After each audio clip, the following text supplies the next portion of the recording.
entertainment.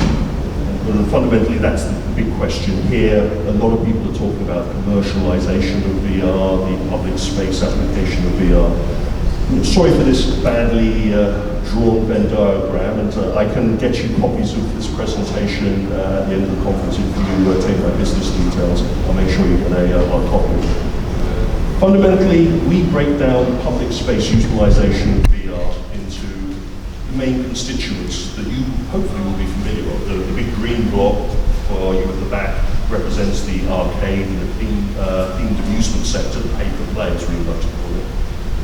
Then the purple block down there is the theme park sector and the visitor attraction sector. The orange block is the retail attainment and hospitality sectors, and then being squished in the middle is the yellow block, which is the education, the education, the museums, the galleries, as well as the exergaming, the exercise and the sports applications. There are two large blocks that I haven't touched upon.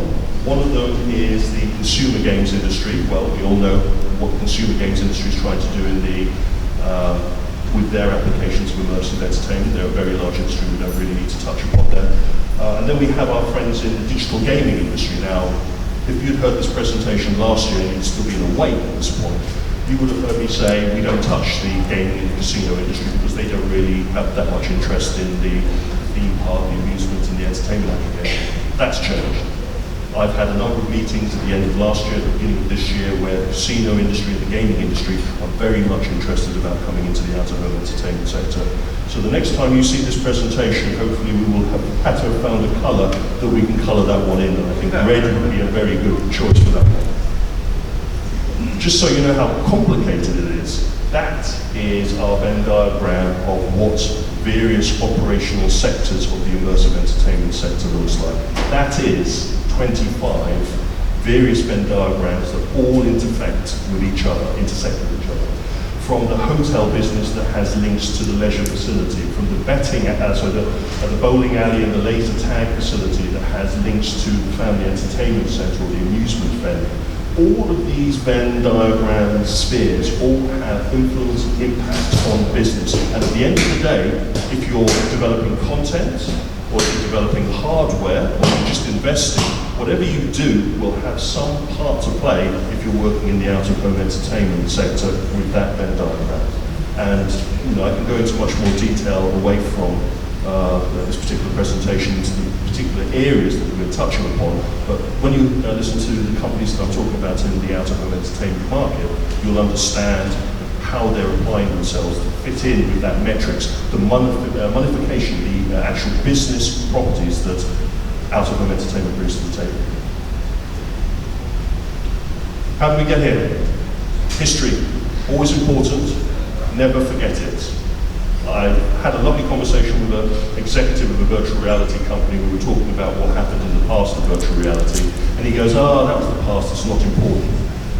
A man who forgets his past will be constantly cursed to repeat it. We really do need to be mindful of what heffalump traps were in the past, try and avoid them. Making the same mistakes again and again doesn't really help anyone. We've moved from an individual application of virtual reality to an audience. And most of the work that we do in the out-of-home entertainment sector is to large numbers of individuals in an audience grouping.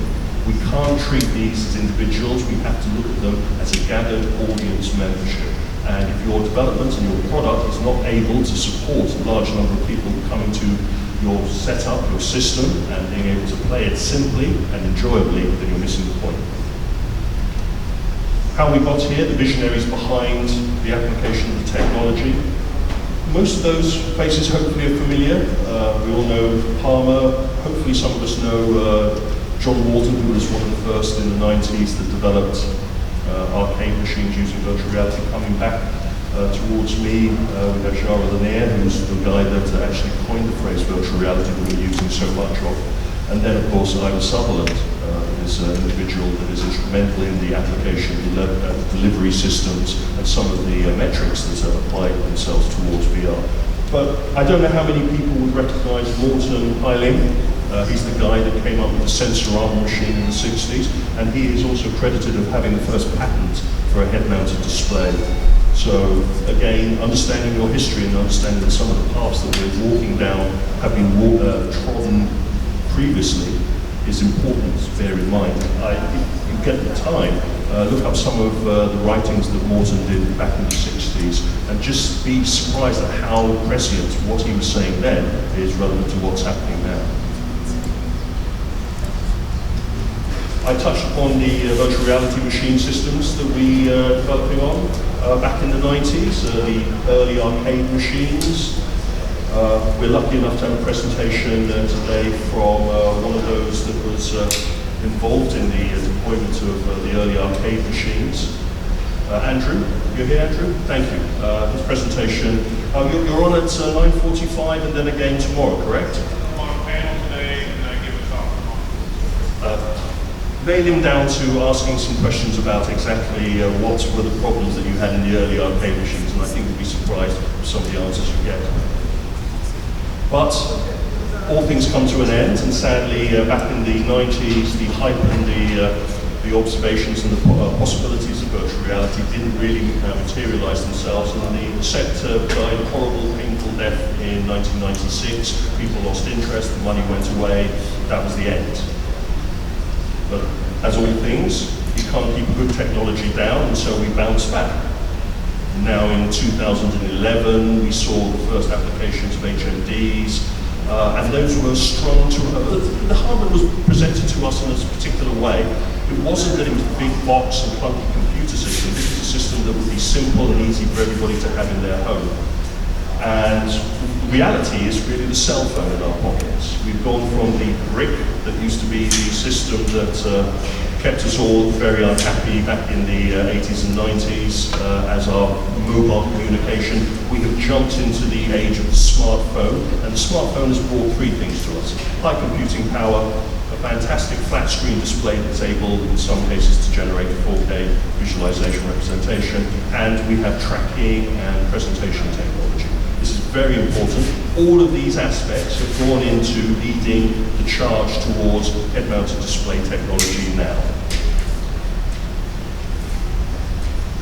But enough about the technology and how we got here. Let's talk about what's actually being done, the people that are actually leading the charges. I've broken this part of the presentation down into core areas: the attraction developers, companies that are working in 4D theatres and cinemas, location-based entertainment, game systems, and then others. And the others will be the VR arcade systems that I'll go into more detail about.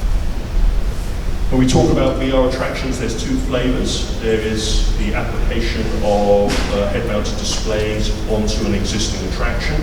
So you have a roller coaster or a flat ride, you create specialist content that mirrors to the motion of the dark ride or the roller coaster in question. You put on the head-mounted display and you see a recreation of an experience while the ride is in motion. This is a simple, what some people like to call a reboot or an update of an attraction using virtual reality as an immersive system. A lot of theme park companies see this as the kind of application that you can just drop into a tired, rather than a repaint and a redevelopment of a tired roller coaster that's not as popular as it used to be. You just drop in a couple of HMDs and away you go. It's not as simple as that, as many of the companies are finding out. We're lucky enough to have Six Flags just down the road from where we are. They're about to drop in a virtual reality component to one of their existing roller coasters, and they're going through with their evolution quite a harsh learning process to see how do you take that sector concept and apply it to existing hardware. In the UK, one of our clients, and luckily they're here with us today, Figment Productions, has been working very closely with one of the largest theme park companies in the world, Merlin, to apply, again, head-mounted display to an existing roller coaster system. But rather than just dropping in HMDs and hoping that they can survive, these systems have been specially created to be both weatherproof and also ease of use proof. You have to be compliant with the different sizes of heads, you have to be compliant with the hygiene and safety issues. And we'll be touching upon that a little bit later in this presentation. We've gone from the theme park attractions to the cinema sector. The cinema industry is incredibly interested in the applications of what virtual reality brings to the table. But they're a little bit more interested in the overarching concept. They need to keep their audience entertained, and they're dealing with a very sophisticated entertainment industry now. The audience has high levels of sophistication when it comes to immersion, entertainment systems, and mobile communications at home, and they expect that high level of sophistication when they leave the home. So we use a phrase not a KWP, unachievable at home. We're trying to develop a type of technology that when the people go to the cinema of the future or to the entertainment facility of the future, they go, wow, I can't do that at home. Wow, this is compelling, I want to do this again. And so we see 4D motion seat systems married to head-mounted displays, so you don't need to project onto the screen anymore. You can now sit in your motion seat with your audience and experience a roller coaster, or experience a soaring kind of ride, or experience a horror experience. The film has been turned into an experience. And again, another thing that I would like you to take away, the out-of-home entertainment sector is an audience-based market, but it's also a social-based market. And a lot of people go together in groups to experience entertainment. And if they can't experience that same enjoyment together in a group, then you're missing out on an opportunity. Taking the concept of motion seats to the next stage and placing the viewers into a motion platform seating system, we have companies like our friends at Centron in China who are replaced the 4D theatre enclosure approach and have gone for a total virtual reality experience. Very simple for our industry. You just put them in, show them a film for 3 minutes, kick them out, and then when they get bored of that particular virtual experience, you change the film with the click of a mouse. This is a simple, early days approach to out-of-home entertainment, and it is a very simple approach to get as many people who are interested about virtual reality through the systems. We've gone now from the cinema and theatre approach, and now we're looking at location-based entertainment. And what I mean by location-based entertainment is the creation of a specialist environment for the individual to go to. This isn't not dropping in your technology into an existing roller coaster or into a cinema environment. This is actually building a dedicated facility to house your game experience. Very much akin to what we've seen with the laser tag approach to the business model. Our friends from the Void. Oh, that text is really big in front of the bottom. The issue with our friends at the Void is not only the use of physical environments mirrored very closely to their tracking system, but it is the level of engagement that they're hoping to achieve. They're building their own head-mounted displays. They're building their own tactile feedback suits. They're building dedicated facilities for this system. And the other important part is they've partnered with one of the largest Chinese cinema and entertainment companies to build a number of these systems, not just in the West, but also in Asia. This is really the beginning of an investment on the same level as the cinema industry, where you'll see a marriage between companies that have already got a foot in the camp of the cinema and the entertainment sector, also taking a very large bite out of the application of virtual reality, or as I like to say, immersive entertainment systems that appeal to their core audience. The Void is not the only company developing this type of technology. You're going to see a number of examples of what we like to call arena-based or arena-scale entertainment systems. Our friends at Zero Latency are actually here. And you're presenting, I have you down for 9:45 on the panel session? Excellent. Very interested to hear what these guys have to say. They are actually selling their system into the market. They've had a very successful presentation of their systems to the audience. Australian-based, but with an international coverage. Again, taking a dedicated environment, totally wireless. Very important to consider this. Nothing to trip up, nothing to encumber the audience. And then dropping them into very high-scale entertainment approaches. I like to say this is laser tag, but this is actually cutting a brand new path in the way that entertainment systems are going to work. Again, we have companies now deploying location-based entertainment systems. A little bit different to what I was stating, where you have a dedicated space. Our friends at VR Arcade have actually created a system that can be dropped in as a dedicated standalone attraction, but it fits into the model of a dedicated location-based entertainment system. And we have a number of projects that have just opened up in Dubai with the hub, and also in Saudi Arabia, where they're dropping their untethered virtual reality arena scale systems into facilities. Chinese are very interested in this market. They've been investing heavily for the last 2 years in virtual reality, not getting the same kind of publicity. I'm just back from a trip to Gaijuan to see the largest of the theme park shows out there, amusement shows. We're seeing a lot, incredible number of immersive entertainment virtual reality systems that are being deployed as standalone games machines. You have a member of staff, people want to pay, they pay their money, they jump on their experience of virtual reality game, or in this particular case a 4D approach, and then they're pulled into the experience, plug and play.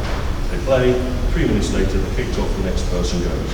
And as you can see, these are the type of systems that get deployed into shopping malls and entertainment facilities. They're a draw, but also they're a very quick and easy way to generate revenue.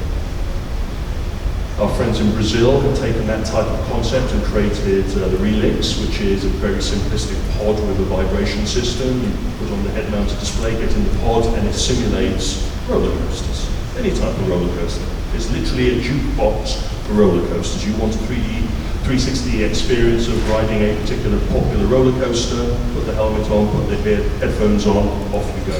Very simple and very easy to deploy in high foot traffic, what we mean shopping malls, retail entertainment facilities, hospitality experiences. The Russians have also been investing very heavily into this sector. They have quite a few companies that are deploying plug and play, so you turn up, take a space over in a shopping mall, put in a number of motion virtual reality entertainment systems, and away you go. Using their own head-mounted displays, using their own content, using their own motion bases. These are seen as standalone revenue generators, very compelling. And then, of course, if you can't have a roller coaster, then you need to have a dedicated motion-based system, what we like to call extreme motion systems. And companies like MM Company with their MM1 are now deploying their system into both their own dedicated retail unit experiences, but also as an arcade machine. And that is a complete 360 motion system. That is quite extreme motion being achieved using a simple platform, but also with an interactive game experience attached to it, takes it to a new level. And we were talking about VR experience booths or room scale or arena scale entertainment facilities. We're lucky enough to have Visuality Studios here with their system, and they will be presenting also later on in this conference and going into a little bit more detail about the do's and the don'ts that you need to consider if you're going to branch into this particular area sector. It's not as easy as you would think to just enclose a space and then drop individuals in. There's a lot more metrics to the application of immersive entertainment as a room or an arena or even as a space enclosed scale of entertainment systems.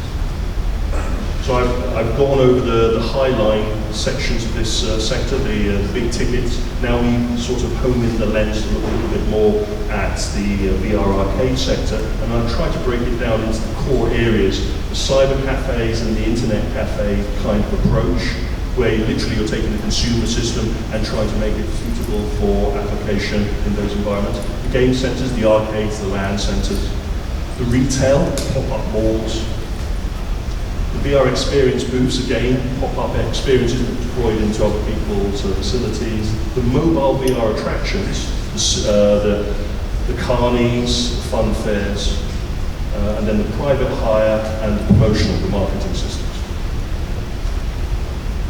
Please be aware that the largest amount of investment that we're seeing in out-of-home entertainment virtual reality systems is not in arcades, it's not in theme parks, it is actually in deployment of these type of systems into Chinese internet cafe environments.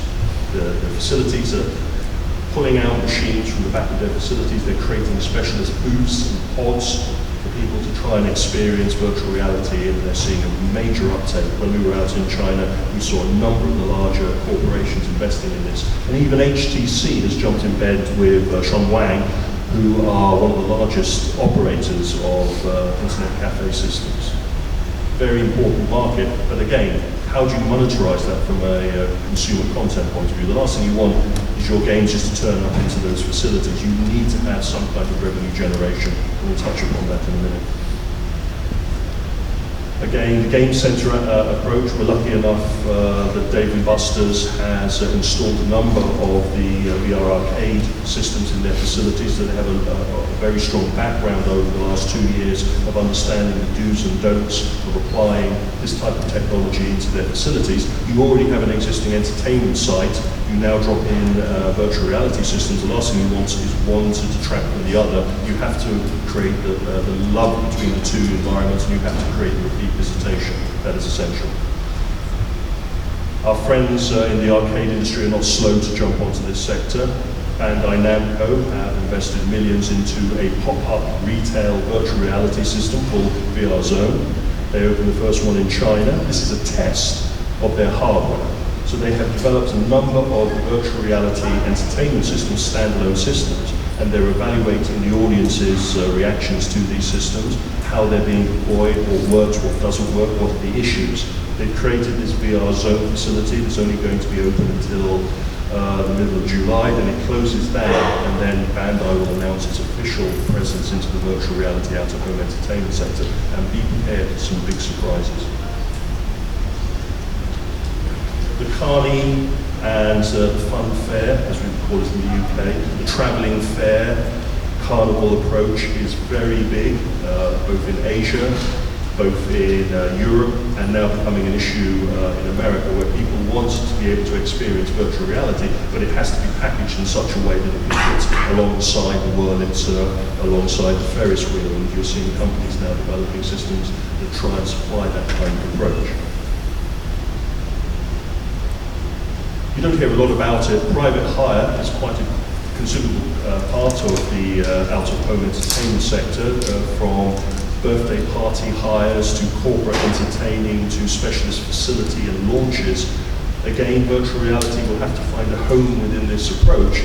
Is this taking the consumer-based VR system and upscaling it to be suitable for private hire deployment, or is this creating a brand new system that can stand on its own two legs and be applied directly to the mobile entertainment sector? We don't know. But again, I wanted you to be aware that this is a quite profitable market to consider. And then the promotion. The largest deployment of virtual reality entertainment systems in the public space, the out-of-home sector, has been through promoting everything from Coca-Cola to chocolates, from promoting the new Disney film, in this particular case using an enclosure, enclosure scale virtual reality booth. We're also seeing people now using this as a dedicated part of film launches. In China, areas have been dedicated to the deployment of virtual reality behind the scenes experiences. So the film producers such as Disney are so aware of the selling power of virtual reality that they use it as a kind of behind the scenes experience before you go in to see the film, before and after. But also taking the same concept as we saw with The Void, and maybe being able to move virtually through the film sets created digitally for these film experiences. So the film industry, the car industry. A lot of the promotional work is not paid play. The money is generated by the marketing budget that is dedicated, but it is again still a public usage of entertainment systems, and it has to be treated in the same way. Again, some of the peripheries to the VR arcade sectors, which you may not be as familiar with, there's the fitness, the rehabilitation, which is the medical side of the practice, the recreational, the sports clubs, and the physical entertainment, and the proper sports itself, the athletics, as well as the e-sports. We're lucky enough to have Zoom here. Their systems are set up at the back there. Build up a sweat, as I am. I'd recommend it's worth having a go of, and we're lucky enough to have the guys on our panel later on that can go into a little bit more detail about the do's and don'ts of using virtual reality in the fitness sector. But the gym industry is very aware that using exercise machines are boring. They really do need a level of engagement, of interaction, of agency to bring a new audience into their facilities.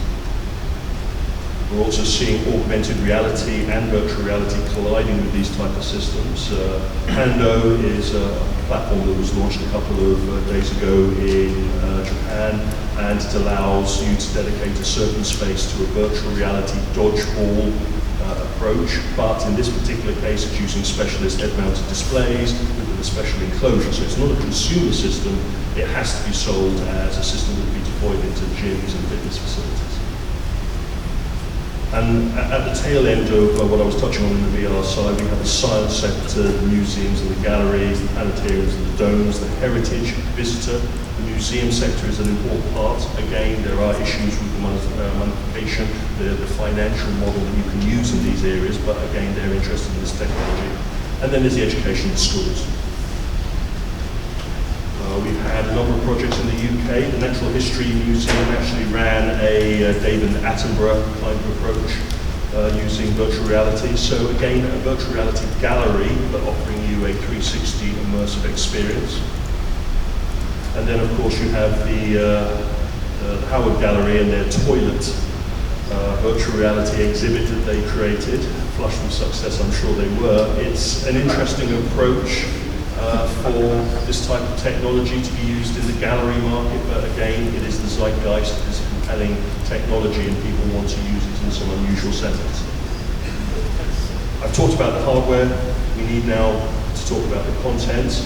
There's the development tools, the interactive films that people are experiencing, the dome and planetarium experiences that can now be represented as virtual reality experiences, and then there's the consumer crossover, which again is something that I'm sure the hackathon will be touching on in the latter parts of this event, but we need to be aware that even if you create something for consumer application, it should have some kind of life in the out-of-home application. At least you should find a way to get payment for the hard effort of creating a consumer system.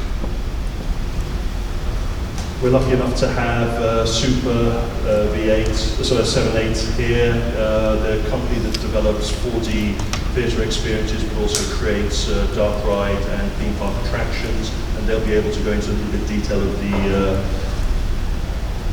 the, not just the CAD usage of this thing, being able to create a immersive theme park experience and then be able to see it as a virtual representation before you build it is a great boon. But the application of this technology now allows us to maximize the technology even from traditional. Virtual reality as a viewing system is a phenomenal tool, and it allows everybody to understand what this particular dark ride attraction will look like from the back of this ride, as well as what it will look like from the front of the ride. We have companies taking dome technology, which has been used in planetarium in large formats, and turning those into virtual reality experiences. And of course we have consumer games companies now wanting to take their IP and their content and apply that for out-of-home application. This particular example is our friends at Ubisoft. Just down the road from here, they put some money into a very large theme park attraction that's going to be installed, but they're also looking at taking their IP and creating dark rides within the virtual presentation.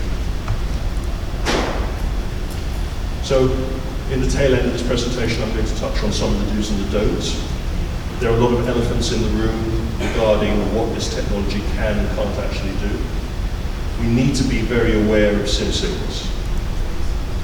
Our friends at Oculus created their bathymeter, but I think we need to be a little bit more professional about how we look at certain people are going to feel disquiet using our systems. We're very lucky that most of our entertainment systems only last about 2 to 3 minutes, so we're outside of the chunder zone, as a friend of mine calls it, but we still need to be aware of how to deal with people when they feel uncomfortable, or even to be aware that when someone is using our technology, that they are feeling disquiet.